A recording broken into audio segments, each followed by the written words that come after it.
Yang pentingnya ialah kita jangan tutup pintu nasihat. Nasihat ni sangat penting. Siap pimpin tak boleh sentuh. Kalau salah agama tak boleh sentuh. Banyaklah tak boleh sentuh.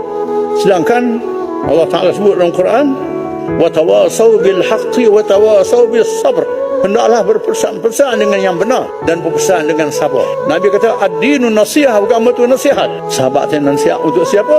Nasihat untuk Allah, untuk Rasul, untuk kitabnya, untuk raja-raja dan pemimpin-pemimpin. Nasihat untuk semua orang, dibenarkan nasihat. Ini dia ajar orang Islam.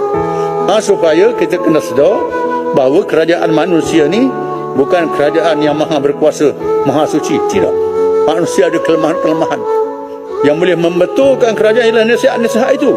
Yang pentingnya ialah kita jangan tutup pintu nasihat. Nasihat ini sangat penting. Sayyidina Umar mengatakan, kalau saya betul, tolong saya. Kalau saya salah, tegur saya. Walau apa pun jadi, tanggungjawab kita ialah memberi nasihat, membetulkan dengan tegar, dengan berani, dengan tak beranjak.